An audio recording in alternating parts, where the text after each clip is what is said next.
Think you know Hinako's story? Think again. Silent Hill F isn't just some horror game, it's a trial by fire that drags you deep into your own guilt. Today, we're diving into secrets fresh from Anime Expo, stuff that'll flip everything you thought you knew on its head. So, grab your donut, buckle up, and get ready. We're about to cook up some theories that burn.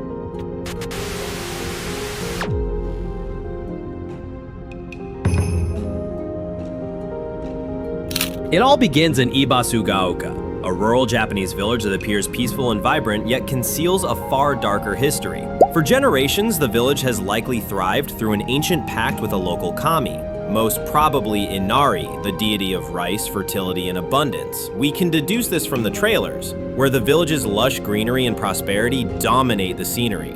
The Shinto shrine at the town center isn't merely decorative, it serves as the community's spiritual and political heart. But this shrine hides a cruel secret, a mystery intertwined with old traditions and supernatural forces. The secret may bear similarities to the Order from Silent Hill, which maintained a fragmented being embodying both good and evil, much like Alessa and Cheryl, who coexisted as divided halves of the same person. Thus, the shrine houses not just prayers, but also the burden of a fragile balance between light and darkness, a balance maintained through sacrifices and a pact that keeps the village alive, but at what cost?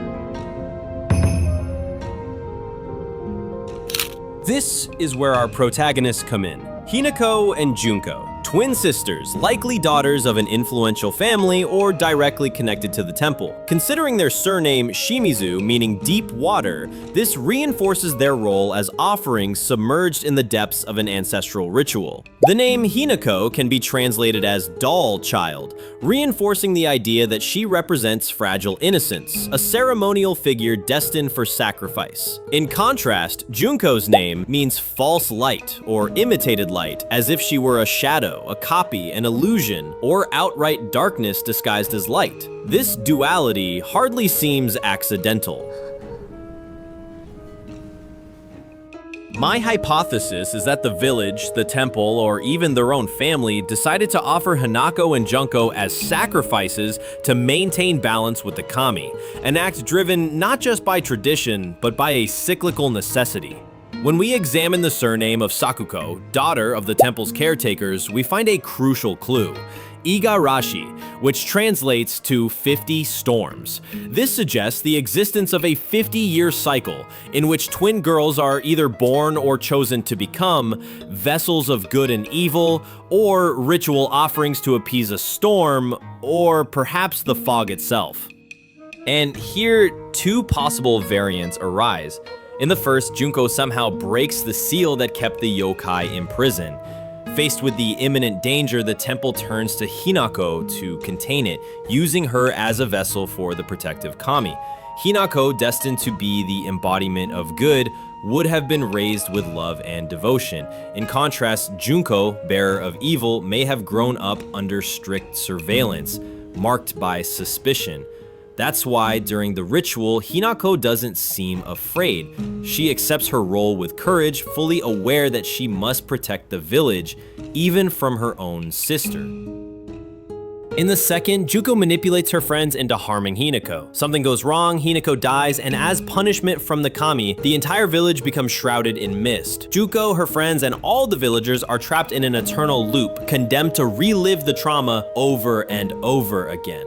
In both versions, there's a common thread. Junko takes on Hinako's identity. Whether out of guilt, punishment, or love, she suffers a collapse of identity. Like James Sunderland or Heather Mason, she becomes someone trapped in her own trauma, adopting a fictional role to escape an unbearable truth. Throughout the game, we believe we're controlling Hinako, but what we see is nothing more than a distorted reflection.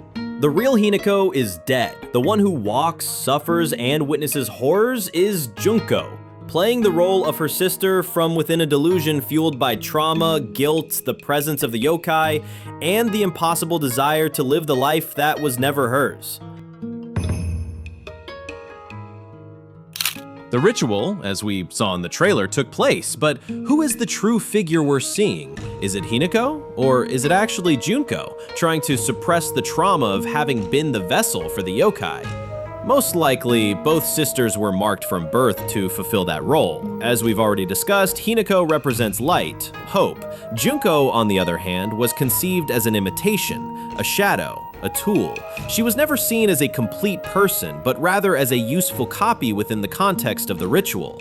This interpretation fits with the idea that Junko was the ignored twin, a figure designed to contain evil. And when everything spirals out of control, when the ritual fails or Hinako dies, Junko takes her place. But not as a savior, rather as a prisoner of her own guilt. As a consequence of this failure, the result is catastrophic. The village becomes trapped in an otherworld. This isn't classic Silent Hill, it's a place suspended between beauty and terror, with an aesthetic that evokes a flowery hell. The spider lily flower is key here, a symbol of death, separation, and spiritual transition. His other world is a mental purgatory where traumas, memories, and emotions take form. Here, Junko, believing or pretending to be Hinako, becomes trapped in a perpetual illusion of what she wanted to be, what she lost, and what she never had the right to desire. In this alternate world, the player embodies a figure who believes she is Hinako, but who may actually be Junko, having assumed the identity of her dead sister in a case of dissociative identity disorder. This aligns with the narrative style of Ryukishi07, who often explores protagonists with unresolved trauma, alternate worlds where the psyche takes physical form, moral dilemmas where there are no heroes or villains, only inevitable tragedies. In this fragmented world, her classmates manifest as monsters, or as judges who point at her, calling her a traitor. This reinforces the protagonist's deep sense of guilt, as we've suggested before. She likely manipulated or convinced them to harm Hinako as part of the process to release the yokai within her. We also have images of Sakuko, the priestess friend, appearing in a horrifying form with a halo over her head symbolizing purity. But more than a person, she seems to represent the power of the temple itself, a spiritual force that once tried to stop Junko and now remains either as a lingering consciousness or as punishment. In several of the trailers presented by Konami, we can observe clocks frozen at 14:15, especially in the area around the protagonist's school. Something terrible happened there, precisely at that moment. It could be a distorted memory. Perhaps Junko was, in fact, the true victim of school bullying, and that was the moment her world shattered. Or maybe it was the final act of the ritual, Junko, already possessed by the yokai, unleashed and destroying everything as part of a violent and catastrophic purification. The time 14:15 seems to carry symbolic weight. In Japanese, the numbers 1 and 4 together sound like shishi, a word that also means death. 15, on the other hand, can represent rebirth. In the lunar calendar, the 15th day marks the full moon, a symbol of completed cycles, curiously connecting with Sakuko's name. It also symbolizes transition. In Japan, the 15th day of the month is associated with ancestral rites. But beyond the symbolic, it holds a mundane meaning too. 14:15 would be the start of recess or free time activities in a school day, an innocent moment of transition, which perhaps in Ebasugaoka turned out to be the last. Now let's move on to one of the most fascinating details in my opinion, the temple painting. It depicts a disturbing scene, a rokurokubi, a yokai with an elongated serpentine neck, attacking a young kitsune who only has 7 tails. This is no small detail. In Japanese folklore, the most powerful kitsune reach 9 tails, symbolizing wisdom, longevity, and spiritual fulfillment. The fact that this one has only 7 might suggest it died before reaching its full potential. Perhaps just like Hinako? Even more unsettling is that the number of Oni assisting the Rokurokubi matches the number of Hinako's friends. That doesn't seem like a coincidence. This could suggest that Junko, either under the influence of the Rokurokubi or consumed by resentment, took control of Hinako's friends, manipulating them and pushing them to betray her, just like the dark spirits aiding in the destruction of the protective kitsune in the mural. Another unsettling detail is that the injured kitsune in the painting shows visible lacerations on its back, the same area where Hinako also has marks and torn clothing. Could this be a direct connection between her and the mythological figure? The protagonist of Silent Hill F is not simply Hinako. She is a mental construct, a distorted reflection of both Hinako and Junko, trapped in a world where she cannot accept what happened. Maybe Junko took on her sister's identity as a response to trauma, or perhaps it was Hinako who survived but lost her sanity. Or maybe they're two sides of the same coin. Hinako, like the kitsune, purity, light. Junko, destined from the start to carry the darkness as the vessel for the yokai. It's strikingly similar to what we saw in the first Silent Hill with Alessa and Cheryl, that duality, that shared trauma, that bond that goes beyond the physical. And it's no coincidence, the developers themselves spoke about returning to the roots of the series. Because this other world, filled with flowers, blood, and blurred memories, is nothing but her mind. Each monster is a guilt, each flower a goodbye, each face a reflection of what was and what could never be.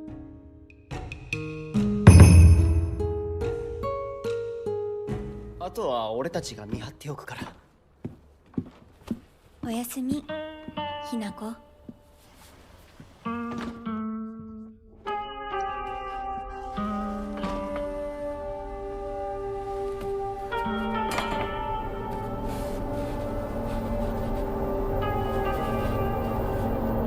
もさ、しゅうくんもああいうの好きでしょ。興味ねえよ。 And that's where our theories end. Silent Hill remains a shifting enigma, a game that drags us deeper into its fog with every clue we uncover. But the conversation doesn't end here. I'd love to read your interpretations. Drop your darkest theories in the comments below. And if you enjoyed this journey through Silent Hill, don't forget to hit like and subscribe to Rotten Donut for more freshly baked theories. See you in the next video. Or maybe in the fog.